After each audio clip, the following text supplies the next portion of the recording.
Vega 4 was one of the most beautiful human colonies. The sky was always blue, the cities were clean, and the people were proud. It was a symbol of peace, progress, and hope. Children laughed in schools, workers built great machines, and families looked up at the stars with dreams in their hearts. But one day, everything changed. At first, it started with a small problem. The colony's main communication tower stopped sending signals. Earth Command thought it was a simple error, a broken wire or a power issue. They sent a message to Vega 4. No reply. They tried again. Still silence. This had never happened before. Vega 4 had 6 backup towers. All of them were quiet. Admiral Royce, commander of Earth's Deep Space Defense, was in his office when the report arrived. He frowned. "Vega 4 is silent?" he asked. "Yes, sir," the officer said. "All communication is down. No ships are coming or going. It's like the whole colony disappeared." Royce stood up slowly. He had seen war before. He had lost soldiers, ships, and friends. But this felt different. This felt wrong. "Send a scout ship immediately," he ordered. "I want eyes on Vega 4 in the next 6 hours." The scout ship Falcon Spear arrived near Vega 4 just before midnight. Its crew of 5 stared at the planet through the windows. From space, Vega 4 looked normal. The lights of the cities were off, but the planet was still there. Quiet and still. "Where is the traffic?" the pilot asked. "No shuttles, no patrols, nothing." The captain, Elena Miles, felt uneasy. "Prepare to send a drone. I don't want anyone going down until we know what happened." The drone launched and flew into the planet's atmosphere. It recorded everything. What it saw made the crew go silent. The cities were destroyed. Buildings were burned. Roads were broken. There were no people, not even bodies. Just empty streets and smoke rising into the sky. Then the drone found something strange. Giant markings carved into the ground near the capital city. Symbols. Not human. Captain Elena sent a message to Earth. "This is Falcon Spear. Vega 4 is gone. Cities destroyed. No survivors. Unknown symbols found. We may be facing a hostile force." On Earth, Admiral Royce stood in the war room, watching the video. Smoke covered Vega 4's capital. Strange black shapes floated in the air. Machines or ships no one knew. The room was silent. "We didn't see this coming," Royce said. "Whoever did this, they didn't just attack. They erased everything." "Sir?"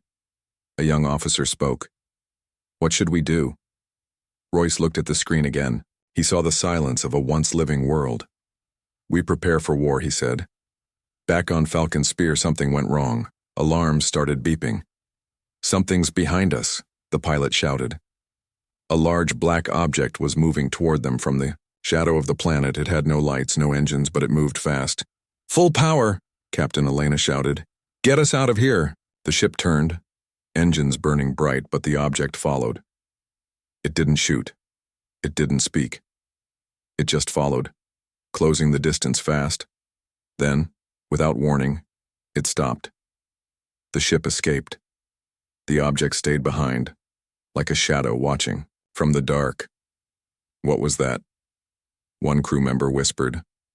Elena didn't answer. She looked at the radar. The object was no longer there. But deep inside, she knew. It was still watching.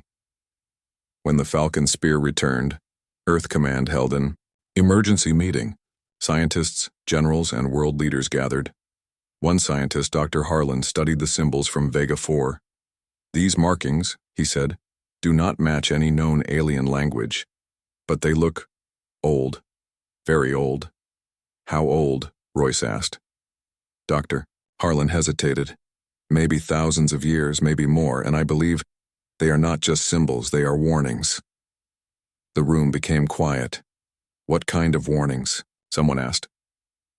Dr. Harlan looked around the room. "Not a message to us, but to others, like a marker. It means this world has been taken." That night, Earth Command received a strange signal. It came from deep space, a simple pattern. 4. Tones, repeating every 10 seconds. Then the signal changed. A voice spoke, not in words but in sounds that made the skin crawl. The computer tried to translate. It managed only one sentence. The first has fallen. More will follow. The message was still repeating. The first has fallen. More will follow. Earth Command didn't sleep that night. In the war room, Admiral Royce stood in front of the giant screen. The message played again and again, chilling everyone who heard it. "It's a threat," Royce said. "But from who?" The best scientists tried to trace the signal. It came from far beyond the known colonies. From deep space where no human ship had ever gone. There were no stars nearby, no planets, no bases. It came from the dark. Dr. Harlan, the language expert, worked for hours on the strange alien symbols found on Vega 4. At last, he called a meeting. "These symbols are not just warnings," he said. "They are coordinates." "Coordinates to what?" Royce asked. "To other fallen worlds," Dr. Harlan replied. "Worlds destroyed long ago by the same force." He pointed to a map. 7 dots lit up. Each one marked a place where a civilization once lived. Now they were all dead systems, burned, empty, forgotten. "It's like they were erased," Harlan whispered. The fear spread fast. In just a few days, news reached every human colony. People panicked.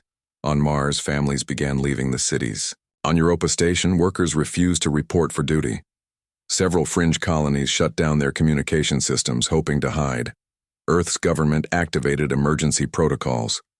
All military fleets were put on alert. Old warships were pulled from museums and scrapyards. Planetary shields were reactivated. Still, no one knew what they were facing. In a hidden base under the Rocky Mountains, a secret meeting took place. A gray-haired man in a black uniform entered the room. Admiral Royce stood up. "General Keller," he said, "you're supposed to be retired." "I was," Keller replied, "until I saw the Vega 4 footage." Keller had once led Earth's forces during the Titan Rebellion. He was a legend. Some called him cold. Others called him a hero. But everyone listened when he spoke. "This enemy is not new," Keller said. "I saw a similar attack 40 years ago. A small outpost in the Andros Belt was destroyed in one night. No one believed me then." Royce leaned forward. "What did you find?" "Same signs, same silence, same type of shadow ships. The attack was fast, cold, and silent." Royce asked, "Why now? Why are they coming again?" Keller looked him in the eye. "Because we grew too fast. We built too much. We made noise in space. And now, they know we are here. Far away, on a colony named Halion Prime, something strange happened." A deep space telescope picked up movement, a line of black objects flying across a dead star. The scientist in charge, Dr. Renna, watched with wide eyes. "They're not ships," she said. "They're like probes, hundreds of them." The objects didn't stop. They passed through several systems and left behind nothing. One by one, small colonies went silent. Halion Prime sent a warning to Earth, but the signal never arrived. The next day, Halion Prime was gone. Back on Earth, Admiral Royce knew what had to be done. He sent orders across the galaxy. Activate Project Ragnarok. Project Ragnarok was Earth's secret defense plan. It had been kept hidden for 30 years. It included powerful weapons, smart AIs, and the largest war fleet ever built. But it wasn't ready yet. Royce called the project's AI commander online. A cold, robotic voice answered, "Valkyr 7 online, ready to engage. Threat assessment required." Royce gave it the Vega 4 data. The AI paused for 12 seconds, then it said, "Existential threat detected. Humanity survival rate 16%. Suggest full fleet deployment." Royce nodded. "Then we fight." 1 hour later, every human warship received a single message. "This is Admiral Royce. We are under attack by an unknown alien force.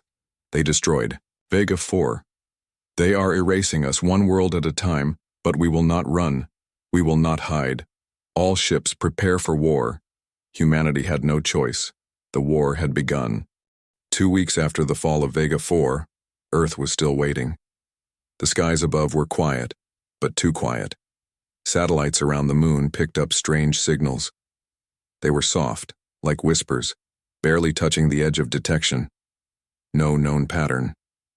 No source. Admiral Royce stood in Earth Command's control room. Giant screens showed every human colony, station, and ship. Red lights blinked on one side of the map, places that had gone silent. 12 colonies, gone, no warning, no survivors. New message had arrived only hours ago. It came from a mining station on Juno, one of Jupiter's outer moons. The message was just 3 words. They are here. Then silence. On the moon's surface, inside the lunar defense base, soldiers were on full alert. The moon was Earth's shield. If it fell, Earth would be next. Captain Mira Lennox, commander of Lunar Base Alpha, walked down the dark hallway, checking every control room. "Keep the railguns charged," she told her crew. "No one sleeps tonight." Outside the base, a strange fog began to form in space, but there was no weather in space. This fog was something else, something alive. Satellite cameras zoomed in. Shapes began to appear. Not ships, not meteors. Shadows. Long, thin, and moving fast. "They're coming!" a soldier shouted. Sirens screamed across the base. Captain Lennox ran to the command center. "Show me the feed." The screen flashed, and the shadows became clear. Hundreds, no, thousands, of black objects moved toward the moon. They had no engines, no heat, no signals. They moved like ghosts. Admiral Royce saw the live footage from Earth. The moon was under siege. "Launch the defense fleet," he ordered. "Send everything." Earth's warships lifted off from their hangars. Huge engines roared as they raced toward the moon. In space, the first shots were fired. Railguns from Lunar Base lit up the darkness. Explosions followed, but not normal ones. When these alien ships were hit, they didn't break apart. They vanished, like smoke. But for everyone that disappeared, 10 more came. They swarmed toward the moon like a black wave. Human ships opened fire. Missiles, lasers, cannons, everything was used. Still, the shadows kept coming. In the control room of Lunar Base Alpha, Captain Lennox shouted orders. "Hold the line. Don't let them reach the surface." A strange sound filled the room. A deep hum, like the sky was vibrating. Then the base lights flickered. The power grid was being attacked from the inside. "How?" Lennox whispered. "They're not even inside yet." The lights went out. Emergency red lights turned on. Suddenly the floor shook. A blast echoed through the underground tunnel. "They've breached the outer wall," a soldier screamed. Gunfire followed. Screams, then static. One by one, the cameras went dark. From Earth, Admiral Royce listened to the silence. "Status report," he said. No answer. He turned to his second-in-command. "Send in the Valkyrie unit." The Valkyrie unit was Earth's most elite force, special soldiers trained for deep space war. They had cyber armor, AI targeting, and weapons built for alien combat. Valkyrie 3, led by Major Eric Dorn, was sent to the moon. As they landed near the broken lunar base, the ground was quiet. Too quiet. No sign of enemies. No sign of survivors. The base was dark. Doors open. Walls burned. But the strangest thing, no bodies, just like Vega 4. "Where did everyone go?" one soldier whispered. Major Dorn spoke into his helmet. "Keep your weapons ready. They're here somewhere." As they moved deeper into the base, they saw symbols burned into the walls, the same alien symbols seen on Vega 4. One of the soldiers touched a panel and suddenly collapsed, screaming. His armor started melting. The squad pulled back, but it was too late. The shadows had returned, and they were inside the base. Back on Earth, the AI defense system Valkyr 7 gave a new report. Lunar Base Alpha, destroyed. Valkyrie unit, under heavy attack. Probability of Earth invasion, rising. Estimated time, 72 hours. Admiral Royce stared at the clock. Humanity was running out of time. Mars was silent. The Red Planet, once a place for scientists and explorers, was now a cold, empty graveyard. The last research station, Ares Outpost, sent one final message before it disappeared. The message was short and strange. Find the truth beneath the dust. Admiral Royce read the message again and again. He knew Mars might hold secrets. Secrets about the enemy. He called Dr. Harlan, the expert on alien symbols and ancient history. Dr. Harlan, we need you on Mars. Royce said, something is buried there, something important. Dr. Harlan arrived at Mars aboard the spaceship Odyssey. The surface was dusty and still, with ruins of old colonies and broken machines. With a small team, he began to explore the ruins of Ares Outpost. The soldiers guarded the area, nervous but ready for anything.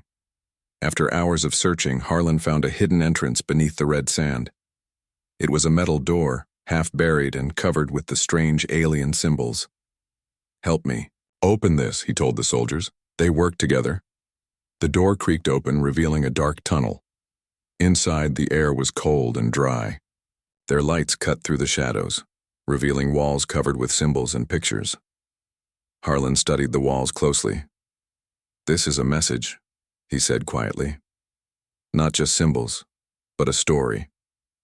The story told of an ancient war fought long, before humans existed. It spoke of a dark force that destroyed many worlds, planets that once had life like Earth. The enemy was called the Void Reapers. They came from outside the galaxy, hunting civilizations to erase them from existence. The message warned of their return. Suddenly, the ground trembled. The team froze. Outside, a storm was forming. But this was no ordinary storm. Black clouds twisted. Above the horizon, lightning flashed. Dark lightning without sound. A deep voice echoed in Harlan's radio. You cannot hide the truth. The Void Reapers come. Prepare to be forgotten. The tunnel started shaking violently. The team ran toward the exit, dust falling around them. When they reached the surface, the storm was almost upon them. Dr. Harlan looked up, his heart pounding. Mars was about to face the same fate as Vega 4 and the Moon. Back on Earth, Admiral Royce watched the Mars storm on his screen. He knew the enemy was closer than ever. He turned to his officers. We have no time left. We must strike first. We must find the Void Reaper's weakness. He paused. Prepare the fleet, prepare the Valkyries, and prepare to fight for humanity's future. The enemy was coming. Earth was ready, or at least as ready as it could be. Admiral Royce stood on the bridge of the flagship Liberty. Around him, hundreds of warships filled space like a shining army. For the first time in history, humanity gathered all its power to fight one enemy. The Void Reapers had destroyed colonies, silenced moons, and darkened stars. Now, they wanted Earth. Royce looked at the stars. He knew this battle would decide the fate of every human alive. In orbit around Earth, the silence was broken by the first sign of attack. Shadow ships appeared, just like before. Black, fast, and deadly. Enemy ships incoming, shouted the lookout. The warships moved fast, firing lasers, missiles, and energy cannons. Explosions lit the darkness. But the Void Reapers didn't just fight with weapons. Their ships used strange technology, fields that made human weapons useless. Royce's ship was hit, alarms blared. Shields failing, cried the engineer. Royce ordered, activate emergency protocols, focus fire on their command ship. On the battlefield, the Valkyrie units were already on the ground. Major Eric Dorn led his squad into the heart of the enemy's attack. Move forward, he commanded. We fight for Earth. The Valkyries used powerful weapons and smart AI to fight the alien soldiers, but the enemy was strong. Their creatures were faster, stronger, and they seemed to know human tactics. One by one, soldiers fell. Dorn saw his best friend hit by a strange energy blast. No, he shouted, but the battle was far from over. Back in space, Admiral Royce's fleet pushed harder. The Liberty fired its biggest weapon, the Starbreaker cannon. A huge beam of light exploded toward the enemy. The command ship shook, but suddenly, the Void Reaper's main ship released a wave of dark energy. The wave hit the Liberty. Systems failed. Royce barely held his seat. "We won't lose," he said through clenched teeth. On Earth, people watched the battle live. In homes, schools, and streets, families prayed. This was humanity's moment, the fight to survive. Suddenly a new signal appeared. It was from Vega 4. A voice spoke, clear and strong. "Help is coming." Just when all hope seemed lost, the signal from Vega 4 grew stronger. Admiral Royce stared at the screen in disbelief. "Is that a fleet?" he asked. On the edge of the solar system, thousands of ships appeared, massive, glowing with blue light. They were unlike any human ships. "Unknown fleet detected," the AI Valkyr 7 announced. "Technology level, advanced. Origin, unknown." Royce's heart raced. Could this be an ally? The new fleet moved swiftly. They fought the Void Reapers with weapons humans had never seen. Energy beams sliced through the dark ships. The black shadows screamed and scattered. The tide of battle turned. On the ground, Major Eric Dorn's squad saw the sky light up. "Look," one soldier said. "The fleet is here." With renewed hope, the Valkyries fought harder. They pushed the enemy back. The leader of the ancient fleet, a tall figure in shining armor, appeared on a screen. His voice was calm, but strong. "I am Commander Arian of the Celestials," he said. "We have watched humanity for centuries. Your fight is noble. We offer our aid." Admiral Royce bowed his head. "Thank you, Commander Arian. Together we will save Earth." With the Celestials fighting beside them, humans launched a final attack. The Void Reapers' ships fell one by one. The enemy retreated, disappearing into the darkness of space. Earth was saved, at least for now, but the war was far from over. Commander Arian warned, "The Void Reapers will return. Prepare, Earth. Prepare for the next battle." The battle was over, but the war was not finished. Earth was safe for now. The Void Reapers had been pushed back, but their threat still hung over the galaxy like a dark cloud. Admiral Royce stood on the deck of the flagship Liberty watching the stars. Beside him was Commander Arian, the leader of the Celestials, the ancient fleet that had saved humanity. "We owe you our lives," Royce said quietly. Arian smiled. "Humanity has great courage, but the universe is full of dangers. You must be ready." Back on Earth, people celebrated. Cities lit up with joy. Families hugged. The fear that had gripped the world began to fade. Yet in secret, the leaders prepared. Earth's military began training new soldiers. Scientists worked on new weapons and better defenses. The Valkyrie units grew stronger. Major Eric Dorn trained new recruits, teaching them how to fight the Void Reapers. In the stars, new ships were built. The ancient Celestials shared their technology with humanity. Together they formed the Galactic Defense Alliance, a promise to protect each other against any threat. But deep in the darkness, the Void Reapers waited. Their leader watched the battle's end through dark energy. "They live." "But not for long," he hissed. "Prepare the next wave. The galaxy will fall." Admiral Royce looked to the future. "We will fight. We will survive. We are humans." His voice was strong, because we are never alone. The stars shone bright. Humanity's story was only beginning.